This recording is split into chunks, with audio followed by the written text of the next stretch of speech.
There are moments in life that cleave time itself into before and after. Moments so sharp and unexpected that they slice through the comfortable narrative you've built about who you are and where you belong. For me, that moment arrived on a Wednesday afternoon in early spring, wrapped in the deceptively cheerful language of birthday party planning.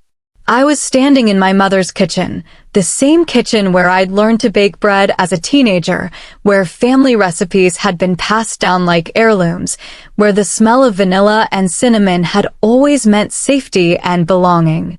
The afternoon light filtered through the lace curtains she'd hung decades ago, casting familiar patterns across the worn tile floor. Everything about that room should have felt like home. My mother, Dorothy, sat at the kitchen table with her planning notebook open before her, a pen poised in her elegant hand. At 72, she maintained the same meticulous appearance she'd cultivated throughout her life, hair perfectly set, lipstick applied even for a quiet afternoon at home, posture that suggested a ballet teacher's discipline. She had been beautiful once, and age had refined rather than diminished that beauty, sharpening it somehow, making it more formidable. I had come to discuss the arrangements for her upcoming birthday celebration, something I'd done every year for as long as I could remember. These visits had their own ritual: tea in her good china, polite conversation about the weather and the neighbors, careful navigation around topics that might disturb the surface calm she preferred to maintain. I'd become skilled at this dance over the years, adept at reading the subtle shifts in her expression that signaled approval or disappointment. My husband Julian waited in the car outside with our daughter Ivy, who had just turned 5. We'd planned it that way, a quick visit to finalize details before heading to the park. Ivy had been excited about the park, had spent the morning drawing pictures of the swings and slides in the careful, precise way she approached everything. Those drawings now sat in a folder on the back seat, each line deliberate, each color chosen with thought that seemed profound for someone so young. Dorothy looked up from her notebook as I settled into the chair across from her. "I've been thinking about the guest list," she said, her voice carrying that particular tone of certainty I knew so well. "I'd like to keep things intimate this year. Just the closest family."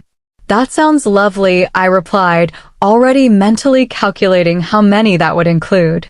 "Should I plan for about 15 people?" She made a small notation in her book, her handwriting as precise as her appearance. "Perhaps closer to 12. I want it to feel special, not crowded." We discussed the menu, the timing, the flowers she wanted for the centerpieces. The conversation flowed with the practiced ease of a script we'd performed many times before. I found myself relaxing into it, grateful for this normalcy, this predictability. These were the moments when our relationship felt manageable, when I could almost forget the complicated currents that ran beneath its surface. Then she said something that made me pause. "I've been meaning to talk to you about the children's table." "The children's table?" I repeated, uncertain where this was leading. My sister's children would be there, I knew, her 2 boys, ages 8 and 10, well-mannered and confident in the way children raised without doubt tend to be. Dorothy set down her pen with careful deliberation, a gesture I recognized as her way of preparing for something important. "Naomi," she began, and the use of my full name sent a small warning signal through my chest. "I think it would be better if Ivy didn't attend this year." The words hung in the air between us, so unexpected that for a moment I couldn't quite process them. "I'm sorry." "The party," she continued, her voice measured and calm, as though she were discussing seating arrangements or appetizer choices. "I don't think it's appropriate for Ivy to be there." Something cold began to spread through my chest, a sensation like ice water filling my lungs. "Mom, I don't understand." "She's your granddaughter." "Of course she is," Dorothy said quickly, but her eyes didn't meet mine. Instead, she focused on smoothing an invisible wrinkle from the tablecloth. "But you know how these things can be. There will be other children there, and I just think it would be easier if we kept it simple this year." The careful euphemism wasn't lost on me. I knew exactly what she meant by easier, what she was really saying beneath the polite language.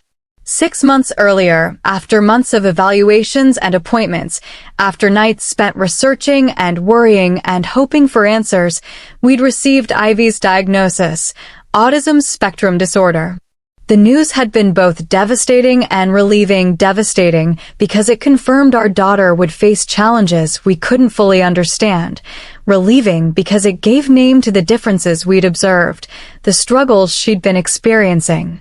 Julian and I had spent those 6 months learning a new language, understanding new perspectives, adapting our parenting to meet our daughter's unique needs. We'd read books and articles, connected with other parents, found therapists who specialized in helping children like Ivy navigate a world that wasn't always designed for the way their minds worked.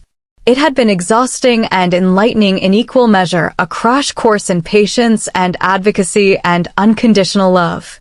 Throughout all of it, I'd tried to keep my mother informed. I'd shared what we were learning, explained how Ivy's brain processed information differently, described the beautiful and complex way she experienced the world. Dorothy had listened with polite attention, asked appropriate questions, said all the right things. But I'd noticed the subtle withdrawal, the way conversations about Ivy grew shorter, the excuses for why she couldn't babysit or visit as often as she once had. Now, sitting in her kitchen with spring light painting shadows on the floor, I understood that those signs hadn't been my imagination. "Mom," I said carefully, trying to keep my voice steady. "Ivy is part of this family. She should be included." Dorothy finally looked at me directly, and what I saw in her expression was something I'd never witnessed before, not anger or malice, but something worse. Discomfort. Embarrassment. As though my daughter's existence represented some kind of personal failing, some mark against the carefully curated image she'd spent a lifetime building. "I understand you feel that way," she said, and the patronizing gentleness in her tone made my hands ball into fists beneath the table. "But you have to understand my position. My friends will be there, people I've known for years. And Ivy, she's not like other children. She makes people uncomfortable." The words struck me like a physical blow. Not because they were cruel, Dorothy wasn't cruel, not in any obvious way, but because they were so casually delivered, as though they were simple facts rather than devastating judgments. "She's 5 years old," I heard myself say, and my voice sounded strange and distant, as though someone else were speaking. "She's a child who lines up her toys in patterns and doesn't always make eye contact. She's not a disruption or an embarrassment. She's just Ivy." "Don't be dramatic," Dorothy replied, and there was a hint of irritation creeping into her measured tone now. "I'm not saying there's anything wrong with her. I'm simply saying that this particular event isn't the right setting. Surely you can understand that some situations require a certain decorum." I thought about Ivy, waiting in the car with Julian.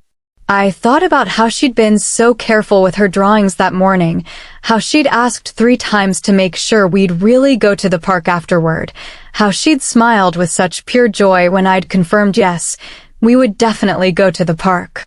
I thought about the way she hummed softly to herself when she was happy, processing the world through sound and pattern in ways that seemed almost magical to me now that I'd begun to understand them.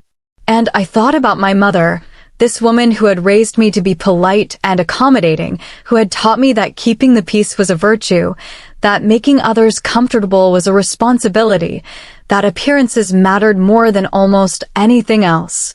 Something in me wanted to fight, wanted to stand up and defend my daughter with all the fierce protectiveness I felt burning in my chest. Wanted to tell my mother exactly how wrong she was, how her discomfort was her problem to solve, not Ivy's existence to hide. But I was also Dorothy's daughter, shaped by decades of her influence, trained in the art of conflict avoidance and graceful retreat. The words caught in my throat, tangled up with all the years of trying to be the daughter she wanted, the perfect reflection of her values and expectations. I finally managed, and hated how small my voice sounded. Dorothy seemed to take this as agreement. Her posture relaxed slightly, and she picked up her pen again. I knew you'd understand. You've always been so reasonable, Naomi. It's one of the things I've always admired about you. The compliment felt like sand in my mouth. I stood up, my legs unsteady, the kitchen suddenly feeling too small and too warm.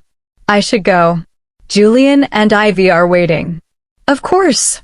Dorothy rose as well, walking me to the door with the same gracious hospitality she'd always shown. At the threshold, she placed a hand on my arm, her touch light and fleeting. Thank you for being understanding about this. I know it's not easy, but sometimes we have to make difficult choices for the greater good. I didn't trust myself to speak, so I simply nodded and walked to the car. Through the window, I could see Ivy in her car seat, her small hands moving in the air as she traced invisible patterns, her lips moving silently as she counted something only she could see. Julian looked up as I approached, and whatever he saw in my face made his expression shift immediately to concern. What happened? He asked as I slid into the passenger seat. I opened my mouth to answer, but the words wouldn't come. Instead, I found myself saying, "Can we just go to the park?" "I'll explain later." He studied me for a moment longer, then nodded and started the car. In the back seat, Ivy began to hum, a tuneless melody that somehow conveyed pure contentment. The sound should have comforted me. Instead, it broke something inside my chest, and I spent the drive to the park staring out the window, fighting back tears I couldn't fully explain even to myself. That night, after Ivy was asleep, I sat with Julian in our living room and told him everything. He listened without interrupting, his jaw tightening progressively as I recounted the conversation, his hand finding mine and gripping it tightly. "That's unacceptable," he said when I finished, and there was a barely contained anger in his voice that I rarely heard. Julian was patient and gentle by nature, slow to anger and quick to forgive. But when it came to Ivy, something fierce and protective emerged. "She can't just exclude our daughter from family events because she's uncomfortable." "I know," I whispered. "So what did you tell her?" This was the part that made shame burn hot in my throat. I didn't tell her anything. I just left. Julian was quiet for a long moment. When he spoke again, his voice was softer but no less serious. "Naomi, you know we can't let this go. This isn't about one birthday party. This is about whether Ivy is going to grow up knowing she's fully accepted by her family." "I know," I said again, because I did know. I understood everything he was saying on an intellectual level. But emotionally, I felt paralyzed, caught between two impossible positions, my duty to my daughter and my lifelong programming to avoid disappointing my mother. "So what do we do?" I asked. Julian squeezed my hand. "We don't go. None of us. We make it clear that we're a family, and we don't participate in anything that excludes any member of our family." It was the right answer.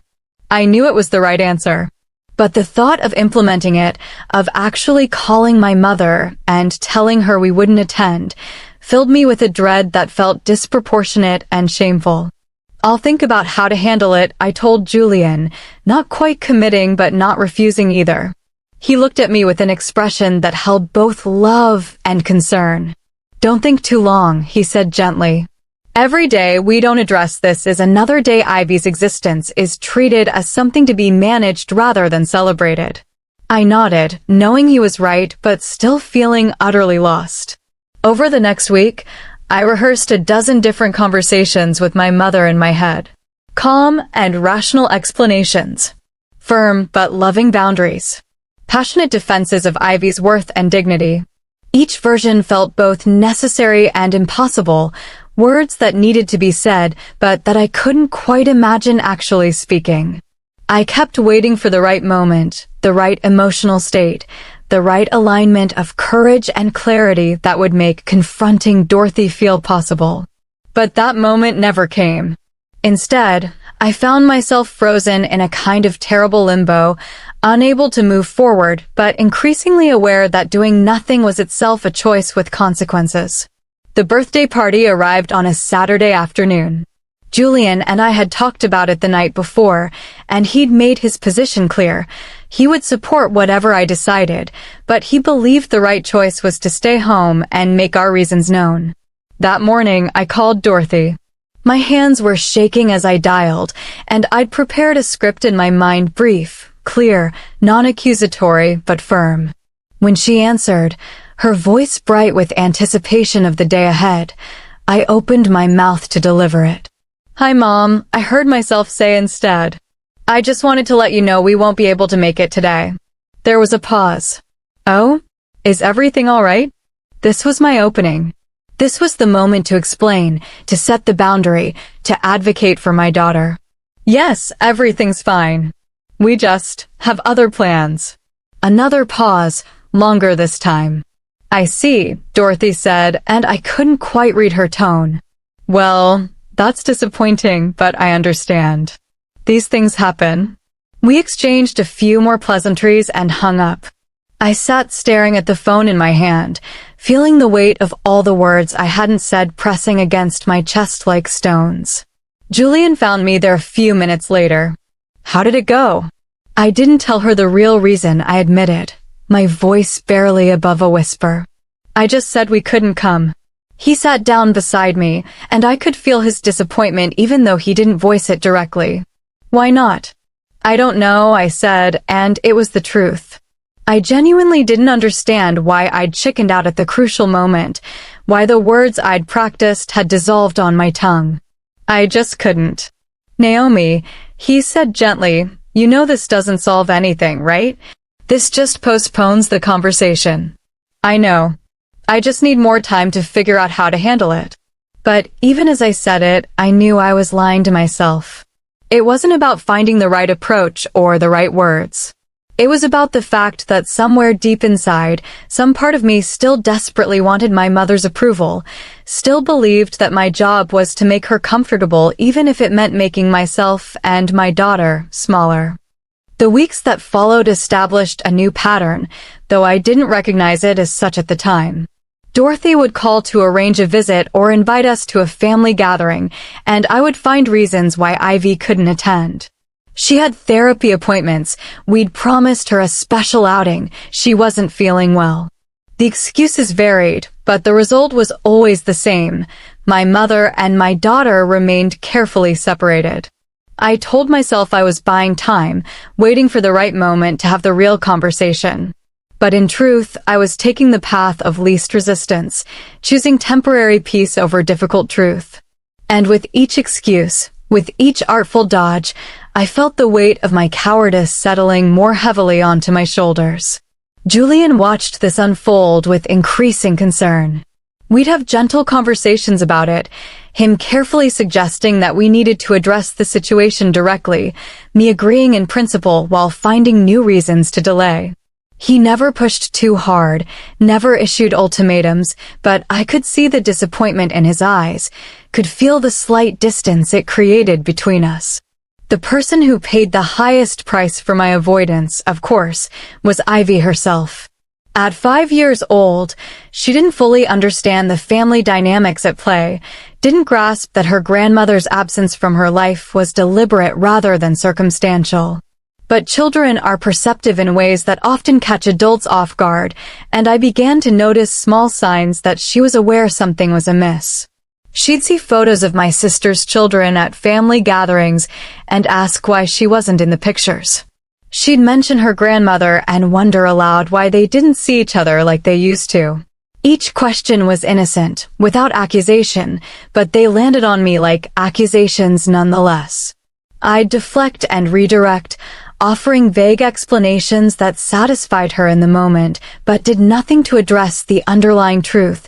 Her grandmother didn't want to include her, and I wasn't willing to fight about it.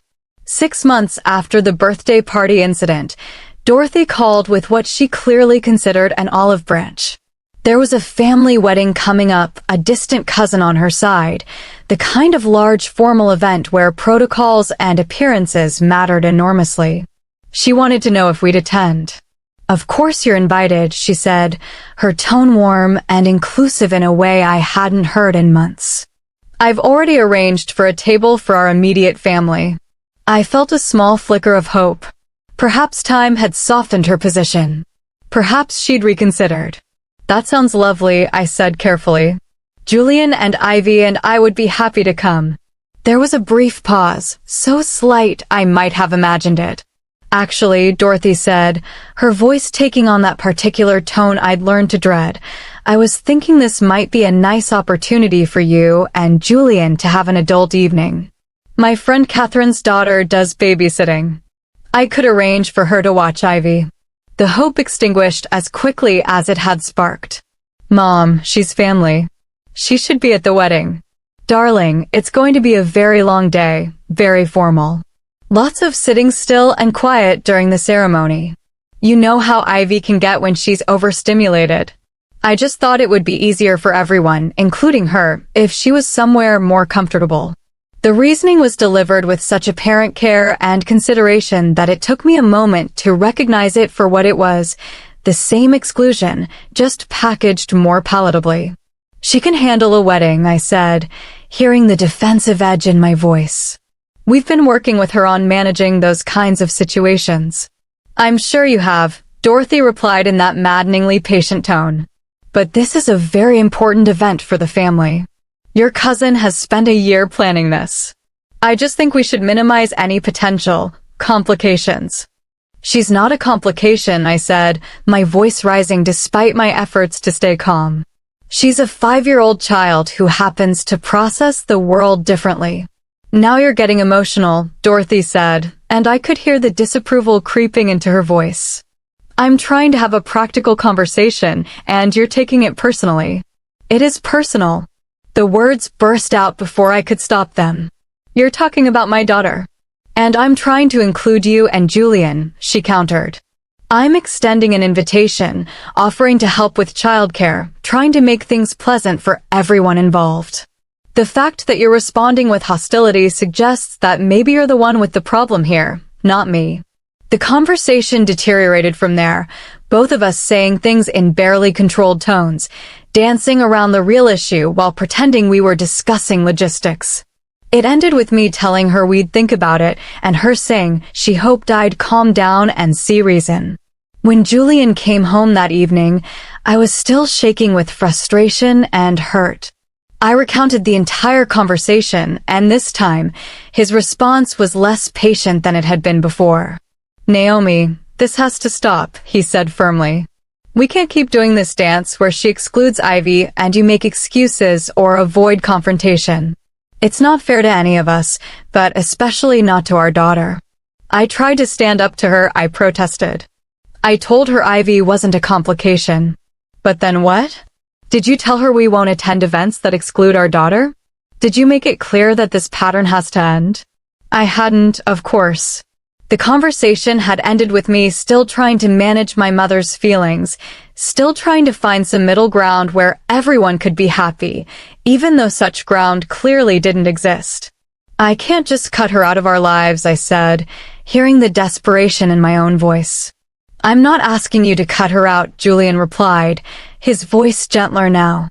I'm asking you to set a boundary, to make it clear that our family is a package deal. That's not unreasonable, Naomi. That's just basic respect. He was right. I knew he was right. But knowing what I should do and finding the courage to do it remained two entirely different things. In the end, we didn't attend the wedding.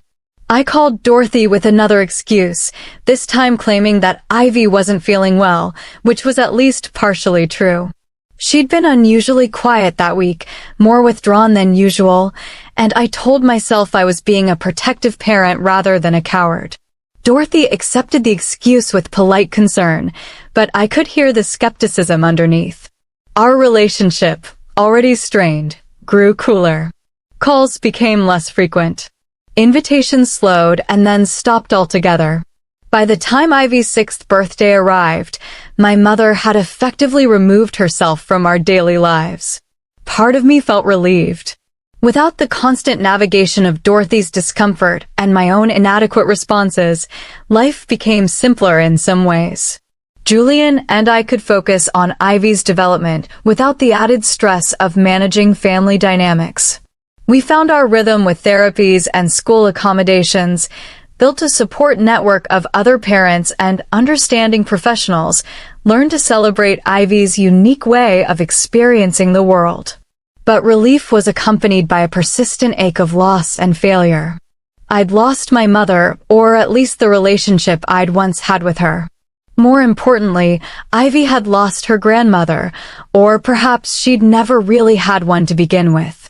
And I'd failed to fight for her the way she deserved, too caught up in my own conflict avoidance to be the advocate she needed. Julian never said, "I told you so," but I could feel his disappointment. It created a small but noticeable distance between us, a gap born not of anger but of his realization that I was capable of prioritizing my own comfort over our daughter's inclusion. We remained loving partners, committed parents, but something had shifted in how he saw me, and I couldn't blame him for it. Time moved forward, as it always does. Ivy grew from 6 to 7 to 8, each year bringing new challenges and unexpected triumphs. She struggled with social situations, but excelled in mathematics, approaching numbers with an intuitive understanding that left her teachers amazed.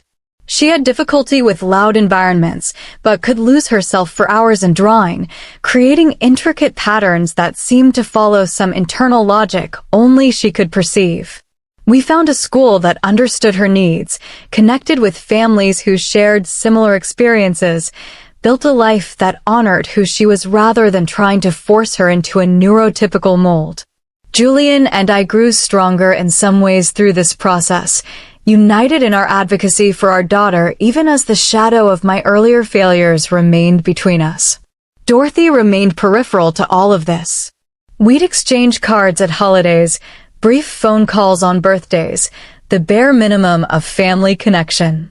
She never asked about Ivy directly, and I never volunteered information. It was an unspoken agreement to simply not discuss the elephant that had driven us apart. My sister maintained her relationship with our mother, bringing her children to visit regularly, sharing the kind of easy grandmother-grandchild bond I'd once hoped Ivy might have. I felt a complicated mix of emotions watching this from a distance, happy that Dorothy had that connection with some of her grandchildren, resentful that she'd chosen to deny it to Ivy, ashamed that I'd been too weak to fight harder for inclusion. Then, when Ivy was 9, something shifted in a way I hadn't anticipated. She came home from school one day with a piece of paper, her expression serious in that particular way she had when processing something important. "Mommy," she said, holding up the paper, "we had to draw our family tree today." I looked at the careful diagram she'd created, each name in its proper place, connections drawn with precise lines. My heart sank when I saw what was missing. "Ivy, honey, you forgot to include Grandmother Dorothy." She studied the paper thoughtfully. "I didn't forget," she said simply. "Mrs. Patterson said to include the people who are part of our family. Grandmother Dorothy isn't part of our family." The matter-of-fact delivery made it somehow worse. She wasn't angry or hurt. She was simply stating what seemed to her an obvious fact based on her lived experience. "Sweetheart, she is your grandmother," I said carefully. "Just because we don't see her as much doesn't mean." "She doesn't want to see me," Ivy interrupted, and there was still no emotion in her voice, just that characteristic directness that sometimes caught me off guard. "I'm autistic, and she doesn't like autistic people." I felt like I'd been punched. "Who told you that?" "Nobody told me. I figured it out." She looked at me with those clear, observant eyes. "We used to visit her when I was little, and then we stopped. You make excuses when she calls. You get sad after you talk to her. It's a pattern." Of course, she'd identified the pattern. That was how Ivy's mind worked, finding connections, seeing structures that others might miss. I'd thought I'd been protecting her from the truth of her grandmother's rejection, but in reality, she'd understood it all along. "I'm so sorry," I whispered, pulling her into a hug. She tolerated it for a moment. Physical affection was sometimes overwhelming for her, before gently extracting herself. It's okay, she said, and I could tell she meant it. I have Grandpa Marcus and Grandma Helen. Julian's parents had embraced Ivy completely, delighting in her quirks and supporting her needs without hesitation. And I have you and Daddy. That's enough. Her resilience humbled me. At 9 years old, she'd made peace with a rejection that I, at 35, was still struggling to process. She'd adapted, found acceptance elsewhere, moved forward without the bitterness or pain I carried. That night, after Ivy was asleep, I found myself thinking about that family tree and what it represented. My daughter had quite literally drawn the boundaries I'd been too afraid to establish. She defined her family as the people who showed up for her, who accepted her completely, who didn't require her to be anyone other than who she was. It was a lesson delivered in the most unexpected way, and it changed something fundamental in how I understood my own failures and responsibilities. The catalyst for change came not through my own courage, but through crisis. Dorothy had a fall, nothing catastrophic, but serious enough to require a brief hospital stay and subsequent recovery period. My sister called to tell me, her voice tight with stress, as she explained that she couldn't take on all the caretaking responsibilities herself, that she needed my help. I agreed immediately, old instincts of daughterly duty kicking in before I'd even fully processed the situation. It was only after hanging up that I realized what I'd committed to: extended time with my mother, unavoidable proximity to all the issues we'd spent years avoiding. Julian's response when I told him was measured but clear. Of course you should help her. But Naomi, this is also an opportunity, maybe the only one you'll get, to have the conversation you've been avoiding for 4 years. He was right, I knew. I couldn't keep running from this forever. But the thought of confronting it all, Dorothy's rejection, my own cowardice, the years of missed relationship between grandmother and granddaughter, felt overwhelming. I don't even know where to start, I admitted. Start with the truth, Julian said simply. Tell her how her choices have affected our family. Tell her what you need from her if she wants to be part of Ivy's life. And be prepared to hear that she might not be willing to meet those needs. That last part terrified me more than anything else. As long as we'd avoided the conversation, I could maintain some hope that reconciliation was possible, that time might soften Dorothy's position. A direct confrontation risked forcing her to choose, and I wasn't at all certain she'd choose in Ivy's favor. I visited Dorothy in the hospital the next day. She looked smaller somehow in the hospital bed, more vulnerable than I'd ever seen her. Her hair wasn't perfectly styled, her face free of the makeup she usually wore like armor. For a moment, seeing her like this, I felt only tenderness and concern, the uncomplicated love of a daughter for her mother. Then she spoke, and the familiar dynamics reasserted themselves. I'm so glad you came, she said, reaching for my hand. Your sister has been wonderful, but you know how she can be all efficiency, no warmth. I need someone who understands me. I settled into the chair beside her bed, accepting the role she was assigning me even as part of me wanted to resist it. We talked about her fall, the doctor's recommendations, the recovery timeline. Safe topics, neutral ground. Then she said, I've been thinking about how nice it will be when I'm home again.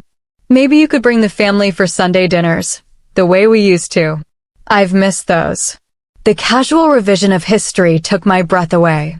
We never had regular Sunday dinners. That tradition had died before Ivy was even born. And the implication that it could simply resume now, without addressing any of the reasons it had ended, made anger flare hot in my chest. Mom, I heard myself say, surprising both of us, we need to talk about Ivy. Her expression shifted immediately, closing off. Naomi, I'm in a hospital bed. Can we not do this right now? We've been not doing this for 4 years, I said, and my voice was shaking, but I pressed on anyway. If not now, when? She looked away, out the window where the afternoon sun cast long shadows across the parking lot. I don't know what you want me to say. I want you to explain why you've rejected your granddaughter. I haven't rejected anyone, she protested, and there was genuine offense in her voice. That's a terrible thing to say. You excluded her from your birthday party, from family weddings, from your entire life, essentially. What would you call that? I was trying to make things easier for everyone, Dorothy insisted, including Ivy. You know how overwhelming those situations can be for her. You were trying to make things easier for you, I countered. You were uncomfortable with her autism, and instead of dealing with your own discomfort, you pushed her away. Dorothy's jaw tightened, and I recognized the look that came over her face, the one that meant she was done with a conversation she found unpleasant. I won't be spoken to this way. I'm your mother, and I deserve respect. And she's your granddaughter, I shot back. What does she deserve? She deserves parents who protect her from situations that might be difficult for her, not parents who force her into them to make some kind of political statement. Is that what you think this is? A political statement? I stood up, my hands shaking. Mom, this is about whether you're willing to love your granddaughter as she is, not as you wish she would be. Of course I love her, Dorothy said, but her voice lacked conviction. I just think there are appropriate ways to manage these situations. She's not a situation to be managed. She's a child. A brilliant, creative, loving child who happens to experience the world differently than you do. I know that, Dorothy said quietly, and for the first time, I heard something in her voice that might have been pain. But Naomi, I don't know how to be around her. I don't understand her. She doesn't respond the way children should, doesn't make eye contact, doesn't want to be hugged. It's like there's a wall between us that I don't know how to breach. The admission caught me off guard. Beneath the rejection and the exclusion, there had been confusion and inadequacy all along. Not malice, but a lack of understanding combined with an unwillingness to learn. That wall isn't there because of Ivy, I said, more gently now. It's there because you've decided you can't understand her, that it's too hard to try. But Mom, if you spent time with her, if you learned about how her mind works instead of expecting her to work like yours, you'd see how incredible she is. Maybe I'm too old to learn new ways, Dorothy said, and there was defeat in her voice. You're 76, not dead, I replied. If you want a relationship with your granddaughter, you can have one. But it has to be on terms that respect who she is, not who you want her to be. We sat in silence for a long moment. I could see her processing, weighing, deciding. Finally, she spoke. I don't know if I can do that. The honesty, painful as it was, felt like progress.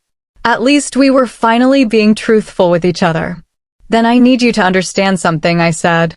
If you can't accept Ivy as she is, then our relationship is going to remain limited. I can help you through your recovery. I can be a dutiful daughter in the practical sense. But I can't bring my family back into your life and pretend that everything is fine when you're actively excluding my child. You're giving me an ultimatum, she said, and there was accusation in her tone. I'm setting a boundary, I corrected. One I should have set 4 years ago when you first asked me not to bring her to your birthday party. Dorothy turned back to the window, and I could see the mix of emotions playing across her face. Anger, hurt, confusion, maybe even a glimmer of recognition. I need to think about this, she finally said. Okay, I replied, gathering my things. Take the time you need. But Mom, understand that every day you choose not to be in Ivy's life is a day you can't get back. She's growing up, becoming who she's going to be. And she's already learned that you're not part of her family because you've shown her that through your actions. I left before she could respond, my legs barely carrying me to the parking lot before I broke down crying. It wasn't relief or triumph I felt, it was grief. Grief for the relationship that might have been, for the grandmother Ivy deserved, but would never have, for my own years of wasted cowardice. But underneath the grief was something else, something that felt almost like peace. I'd finally said the things that needed saying. I'd finally chosen my daughter over my own discomfort. And whatever came next, at least I wouldn't be running anymore. The weeks of Dorothy's recovery were strange and strained. I helped coordinate her care, ensured she had what she needed, fulfilled my obligations as a daughter. But I didn't bring Ivy to visit, and I didn't pretend that things were resolved. Dorothy never explicitly responded to what I'd said in the hospital. Instead, she seemed to be treating our conversation as though it had never happened, trying to reestablish the old pattern of polite distance and avoided topics. I let her have that avoidance in the day-to-day interactions, but I didn't bend on the boundary I'd set. Julian watched this unfold with cautious support, proud of me for finally standing up, but clearly uncertain whether the change would last. I couldn't blame him for that uncertainty. I'd failed to follow through before.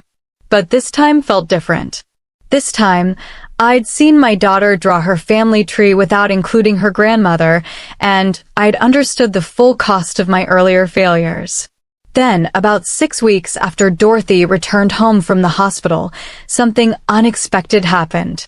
I received a package in the mail from her, a large padded envelope with no note attached. Inside was a book about autism, one of the newer ones written by actually autistic adults about their experiences and perspectives. The book was heavily bookmarked, pages marked with sticky notes covered in my mother's precise handwriting. Questions, observations, underlined passages. It was clear she'd not just purchased it, but actually read it, engaged with it, wrestled with its contents.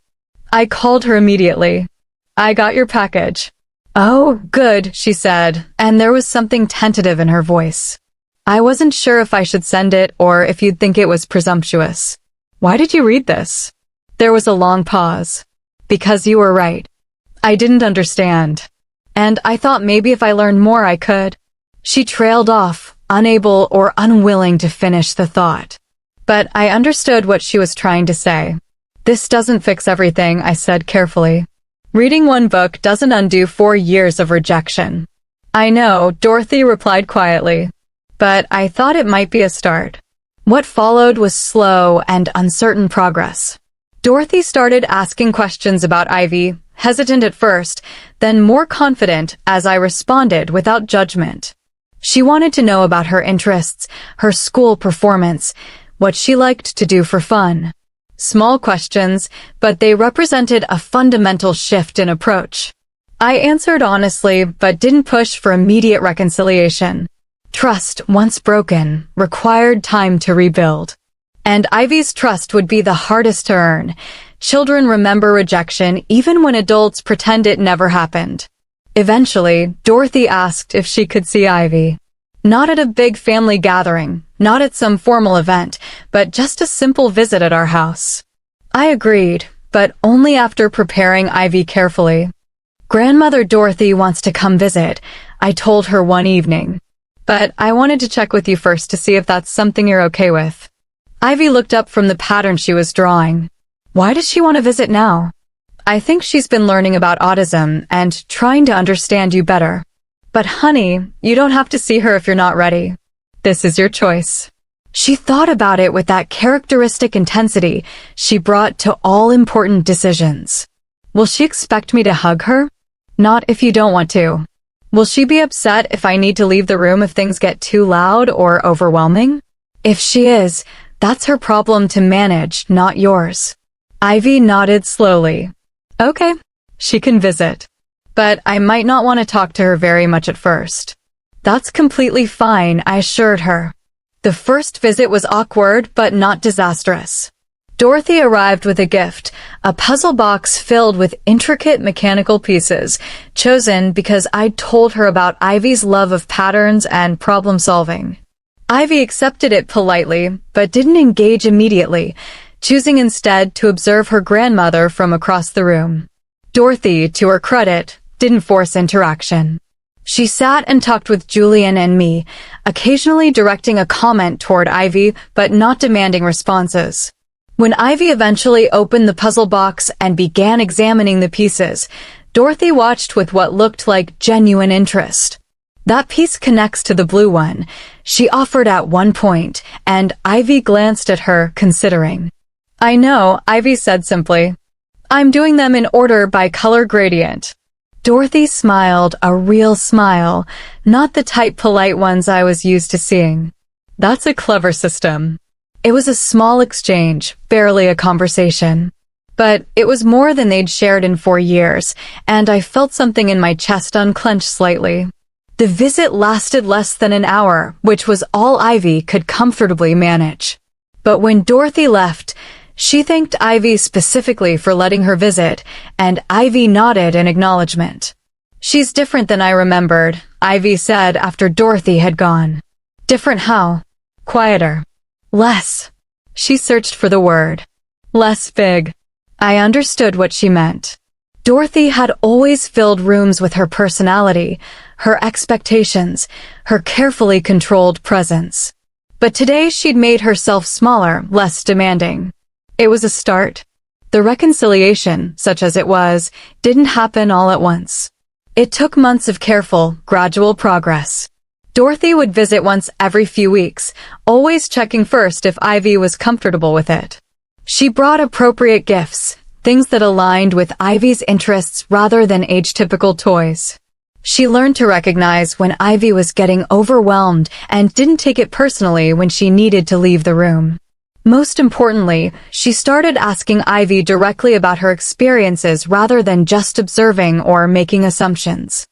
Simple questions like, "How do you prefer to be greeted?" and "What helps you when you're feeling overwhelmed?" Questions that treated Ivy as the expert on her own needs. Ivy, for her part, warmed gradually.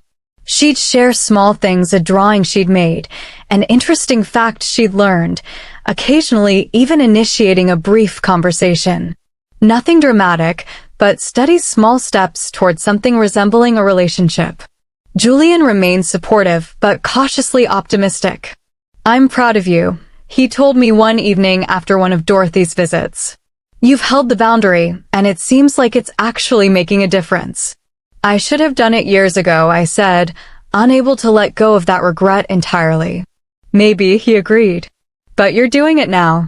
That matters." The real test came about 8 months after that first visit. My sister was planning a family gathering, a cousin's graduation party, and the question of attendance hung unspoken between all of us. I waited to see if Dorothy would extend an invitation or if old patterns would reassert themselves. When she called about the party, I braced myself for either disappointment or another conflict. "I wanted to make sure you knew that everyone is invited," she said carefully. "You, Julian, and Ivy. The whole family." "That's good to hear," I replied, keeping my voice neutral.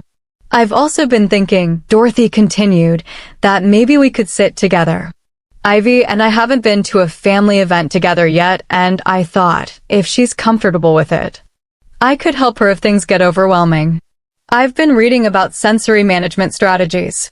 I felt tears prick my eyes unexpectedly. "Let me talk to Ivy and see what she thinks." When I presented the idea to Ivy, she surprised me by agreeing almost immediately.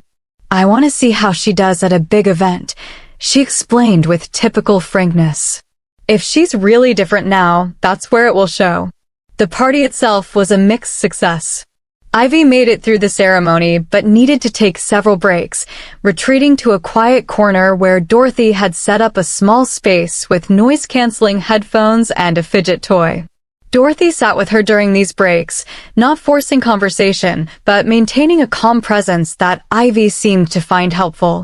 Other family members watched this interaction with visible surprise, some with what looked like grudging respect. My sister pulled me aside at one point. "I never thought Mom would actually change," she admitted. "I'm impressed." "She hasn't changed completely," I said, because it was important to be realistic. "She's trying. There's a difference." But trying, I was learning, was sometimes enough. Not to erase the past, not to undo the hurt, but to build something new going forward. Time continued its forward march. Ivy grew from 9 to 10 to 11, each year bringing new development and new challenges. Dorothy remained present in her life, not as the grandmother who'd been there from the beginning, but as someone who was learning to be there now. They developed their own small traditions, monthly visits where Dorothy would bring a new puzzle or challenge for Ivy to solve, quiet afternoons where they'd work on projects together without much conversation. A communication style that honored Ivy's preferences rather than forcing neurotypical social norms. It wasn't the effortless, warm relationship I'd once hoped Ivy might have with her grandmother. But it was real and honest, built on acceptance rather than expectation, on learning rather than assumption. Julian and I rebuilt our own relationship too, the gap that had formed between us slowly closing as he saw me consistently choose our daughter's needs over my own discomfort. The work wasn't quick or easy, but it was genuine, and that mattered more than speed. As for me, I was learning to live with the complicated truth of what had happened. I couldn't change my earlier failures, couldn't reclaim those lost years for Ivy. But I could choose differently now, could model for my daughter what it looked like to set boundaries, to demand respect, to refuse to be made smaller to accommodate someone else's discomfort. One evening, when Ivy was 12, she came to me with an updated version of that old family tree assignment from school. This one was more complex, showing multiple generations and extended family. I noticed with a catch in my throat that Dorothy's name now appeared on it, connected to Ivy with a line labeled Grandmother Learning. "Why did you add that qualifier?" I asked. Ivy looked at the tree thoughtfully. "Because she is my grandmother, but she's still learning how to be good at it." I wanted to be accurate. That matter-of-fact precision, that refusal to deal in either total acceptance or total rejection, seemed like wisdom beyond her years. She'd found a way to acknowledge both the reality of the relationship and its limitations, to hold space for growth without denying the truth of what had come before. "I think that's perfect," I told her. "Do you think she'll ever stop learning?" Ivy asked. "Will there be a point where I can just put grandmother without the qualifier?" "I don't know," I answered honestly. "Maybe the learning part is always there. Maybe that's true for all of us." She considered this and nodded. "That makes sense. You're still learning how to be my mom, and you've been doing it for 12 years. She was right, of course. None of us ever stopped learning how to love each other better, how to understand each other more fully. The difference was whether we committed to that learning or refused to begin. Years later, when Ivy was in high school and I'd had time to reflect on everything that had happened, I finally understood what that journey had taught me. It wasn't a simple story of redemption or forgiveness. It wasn't about my mother becoming a different person or about time healing all wounds. It was about the weight of choices, both the ones we make and the ones we delay making. It was about how silence can be its own kind of action, how avoiding conflict can create deeper wounds than confrontation ever would. Most of all, it was about learning that love, real love, sometimes requires us to be uncomfortable. It requires us to stand up even when our legs are shaking, to speak truth even when our voice wavers, to choose the vulnerable people we're meant to protect over the comfort of those who have power over us. I thought about that moment in my mother's kitchen all those years ago, when I'd swallowed my hurt and said, okay. I thought about all the times afterward when I'd continued choosing that path of least resistance, prioritizing peace over advocacy, my mother's comfort over my daughter's inclusion. And I thought about the day I'd finally stopped running, finally said the things that needed saying, finally set the boundary that should have been set from the beginning. That day hadn't fixed everything. Life's not a story where one moment of courage solves all problems. But it had changed the trajectory, had opened a path that had previously been closed. Ivy was thriving now, finding her place in the world on her own terms.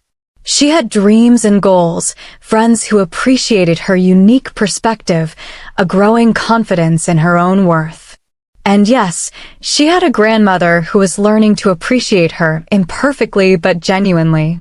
That wouldn't have been possible if I hadn't finally found the courage to fight for her, to demand that she be seen and valued as she was.